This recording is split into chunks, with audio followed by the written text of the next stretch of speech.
Hey YouTube, Donald here from Music in the Making.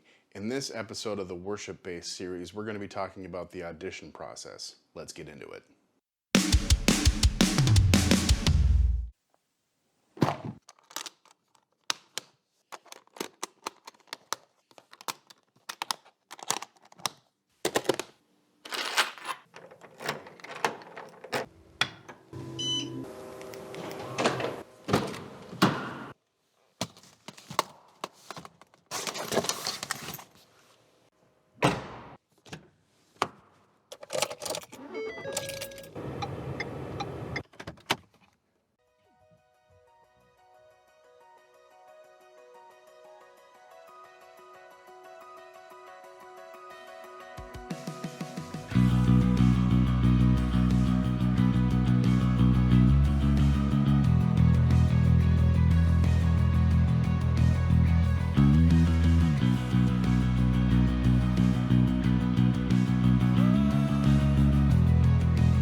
So it actually works out that this audition came along because I didn't have a chance to record any footage when I had my Embrace audition.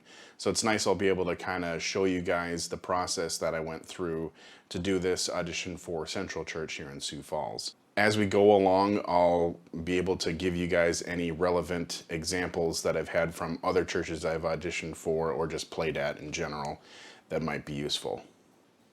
So first I want to talk about how I got the audition in the first place. You may be asking yourself, I want to play on the worship team, but I don't know how to get an audition. Networking is the easiest way. If you know the worship leader, just go talk to him, or maybe you know someone on the worship team or someone who knows someone on the worship team, and see if they can just facilitate a conversation with you and the worship leader.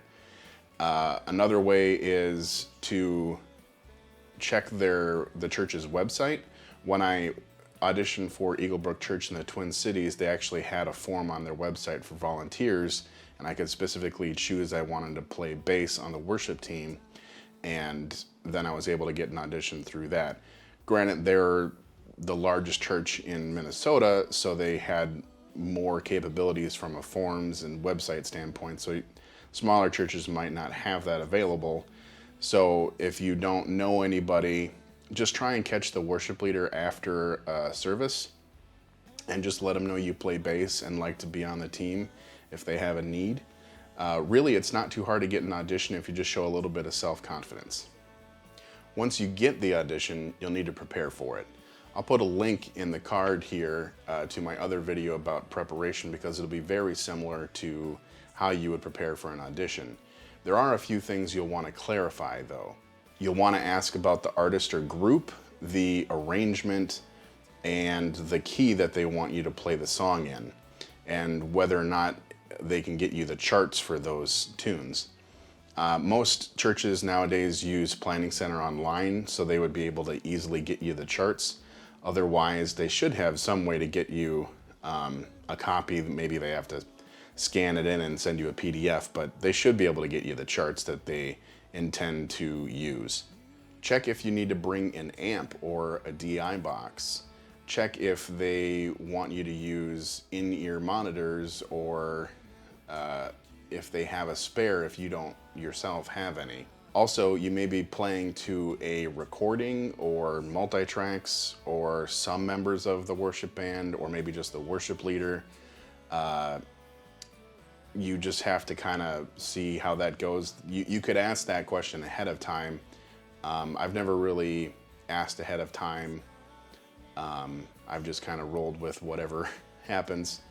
When I auditioned for Eaglebrook Church back in the Twin Cities, they had me play with the full worship band, like the A-team members, because they had a multi-campus church, and they had like the big names come in for that. So that was actually pretty cool. I got to play with a drummer, a nationally touring drummer for, I think, Jennifer Knapp, and then a guitar player that it was also nationally touring with a couple different groups. So it was actually pretty fun to, that was the only time I got to play with that drummer, but it was still pretty fun.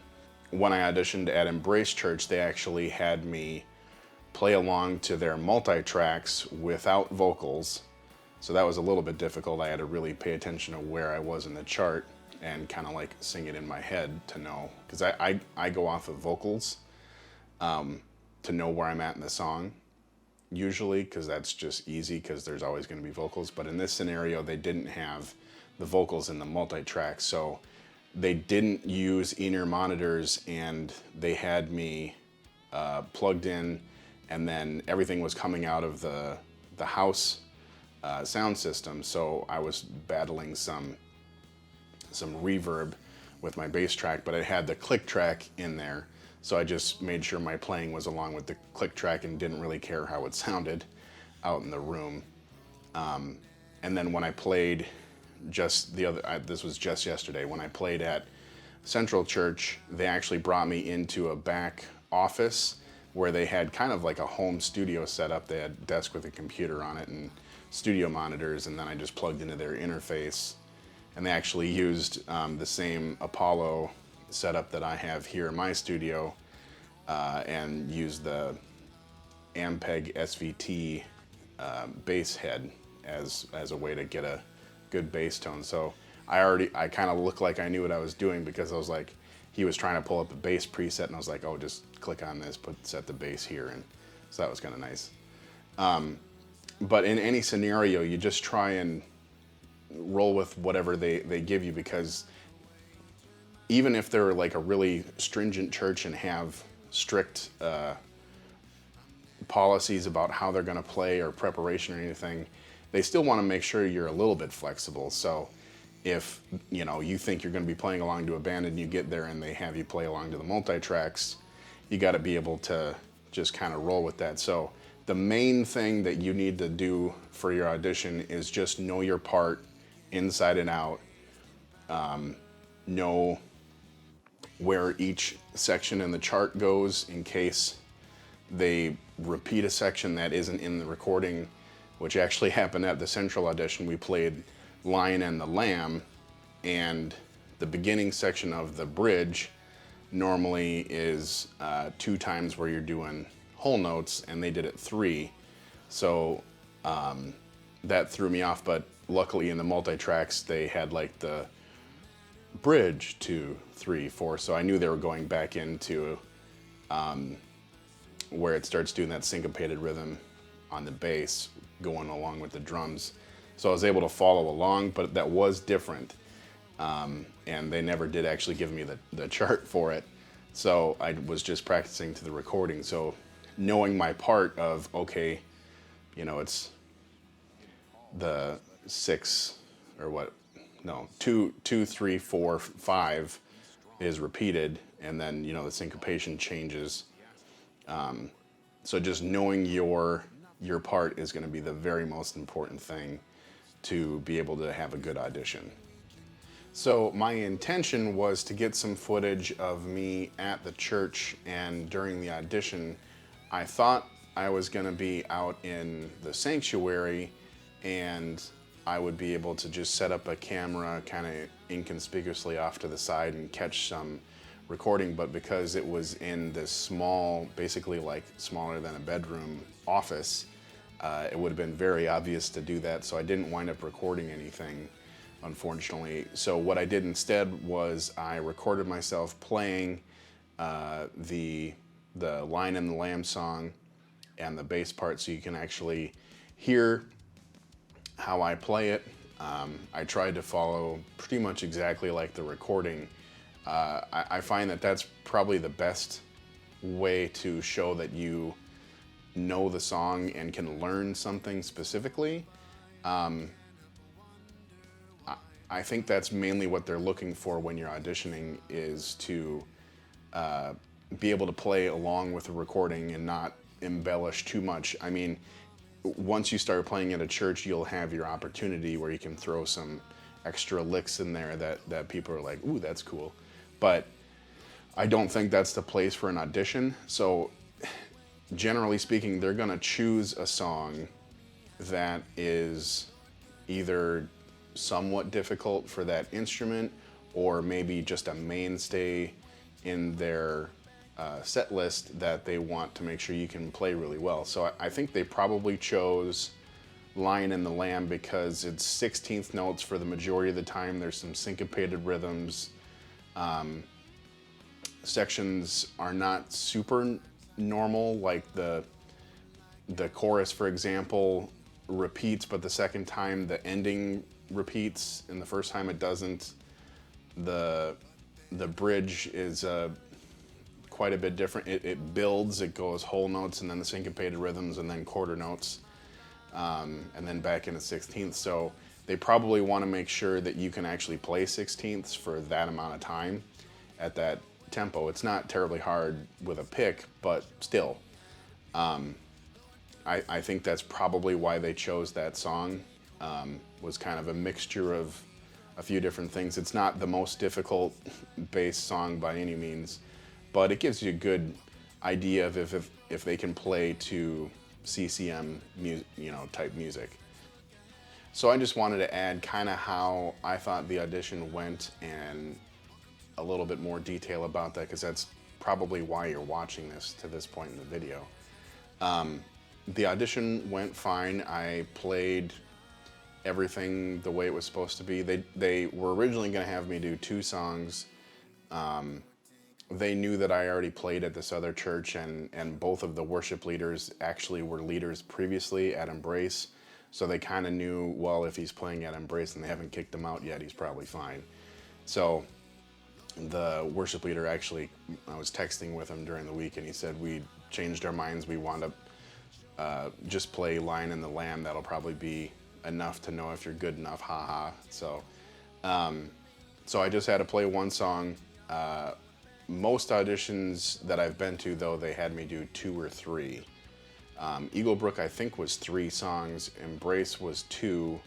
And then this one was gonna be 2, but wound up being 1. So you may have to be prepared to play a few songs and get a few songs memorized.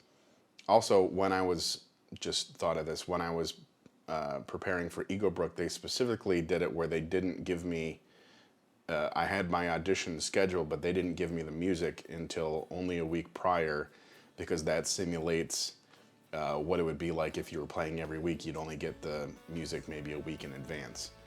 So they were really trying to mimic what it would be like to play in a live setting. So because you only got a week to prepare. I used in-ear monitors, and then they had me play with the live band as well. So, but for this scenario, it was just the studio. They actually have it split where they have a worship leader for Saturday night and a worship leader for Sunday morning.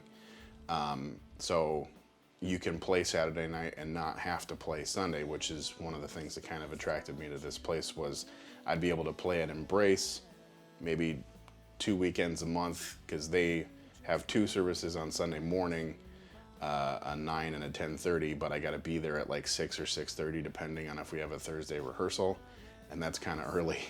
So I liked the idea of playing at Central on a Saturday night, and then I could still go to First Reformed Church with my fiance on Sundays, and even play on their worship team as well if I wanted to, because they're more relaxed. They're kind of going through a rebuilding phase, so I can just pretty much show up and read the charts off the music stand and play whatever. So so this one was just played the 1 song. They both said it sounded good. This is the thing that you might not be prepared for, but you should also be prepared for. Because this is a church setting, a lot of the times, and this happened when they asked me questions in the form that I filled out for Eagle Brook. They asked me questions after the audition at Eagle Brook.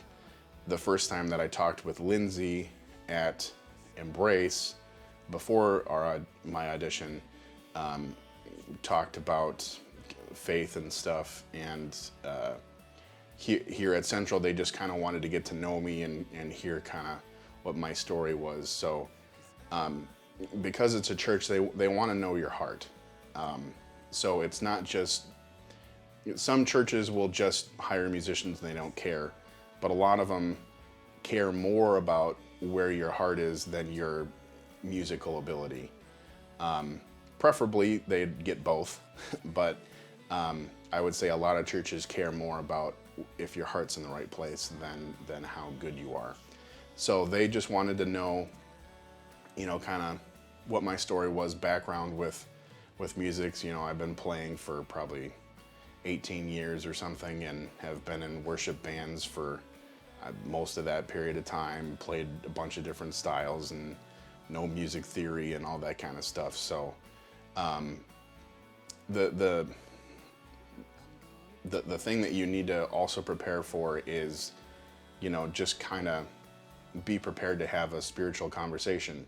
It didn't wind up going down that road because they were a little pressed for time. They had another audition coming in after me. So I only had about half an hour of setup, audition, talking, and then leaving. But sometimes you might have an hour-long conversation afterwards so that they know, are we comfortable having this person on our stage? Because they you know, when you're a bass player, you might not be the worship leader, but you are leading worship from your instrument. That was something that Eagle Brook tried to instill in everybody, was you're leading worship from your instrument. So you have to take it seriously. They kind of hold, you're in a leadership position of sorts, so they really want to make sure that their leaders are held to a higher standard. Not all churches are that way, but it's good to try and start there, and if you realize they're more lax or whatever, then you can back it off. But it's probably better to start a little more, for lack of a better term, professional, and then you can ease off from that. So there, they just wanted to get to know me, and they even made the joke of, well, you can play this Sunday.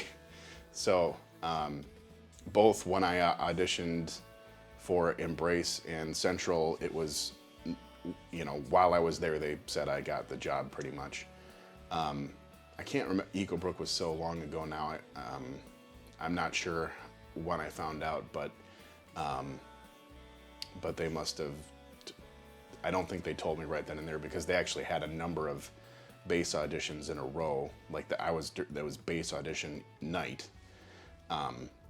So they had a lot larger pool to draw from, whereas here, Embrace, they didn't have a bass player at all at the Sertoma campus. So I'm the only bass player there currently. And then I think they said for Central they have 1 or 2 bass players. So I'll be able to kind of get in whenever this other bass player doesn't want to play. And that's fine with me. I only really want to play maybe once or twice a month, because I don't want to spread myself too thin with playing a lot at Embrace and here. I don't really want to play Saturday night at Central and then play Sunday night at Embrace, or Sunday morning at Embrace, just because that would be a lot of preparation. I don't have a ton of time during the week to do that, so, and make sure that I'm actually prepared. So I think the audition went fine, but I wanted to mention that if you do get out of the audition and they haven't committed to you yet, just remember it's kind of like a job interview. Just remember to thank them for taking the time, and maybe text them or email them afterwards, saying thanks, let me know if you have any questions. Very similar to a job interview in that regard. Say if you got to play with them, say it was fun playing with you guys, whatever. Just express interest in being on the team. So very similar to job interview in that regard. If you do get the gig, some good questions to ask are what their expectations are for different things, like what are the rehearsal times, what type of wardrobe do they expect you to have, can you wear stuff with words on it, simple things like that. Can you have holes in your jeans? Are you allowed to wear jeans? Do you have to wear a suit? Depending on the formality of your church that you're going to be playing at. What are your time commitments? Do they have a practice during the week and then also a rehearsal? If they don't have a practice during the week, is rehearsal bumped up? That's the way that Embrace is. They try to have a rehearsal or practice on Thursday. If they can't do that or not enough people are able to come, then they bump up the call time for Sunday by half an hour. So things to ask right away. You also might want to know, not all churches are like this, but Eagle Brook in the Twin Cities was this way. You might want to ask about what their expectations are for conduct, even when you're outside of church. Eagle Brook was because they were so large, they had kind of a magnifying lens on people in leadership. So if you, let's just say I knew that at one point there was a drummer there that got kicked off the worship team because he was living with his girlfriend. So while some churches might not care about that, that one did. So it's good to know those expectations beforehand, so you can avoid getting kicked off the worship team. And then probably the only other thing would be if they have Planning Center, getting set up in Planning Center if you've never used it before, never been part of a church that uses it. I'll make a video about Planning Center specifically and show you if you need to link accounts or anything, because I play it will be now 3 churches, and they all use Planning Center. So there's a way to link it so you don't have to have a different login for each. But yeah, so that's kind of, I just wanted to tack on some of the stuff of how the audition went and things to maybe ask after the audition as well. So yeah, if you guys get value out of this, please hit like and subscribe. If you have questions about any part of the audition process or after the audition process, questions to ask or anything, please put them in the comments below. I'll try and answer them as quickly as possible. We can, share stories of terrible auditions or whatever. Might be kind of fun to hear. So in the meantime, you guys go make some music, maybe get an audition, and I'll see you later. I've been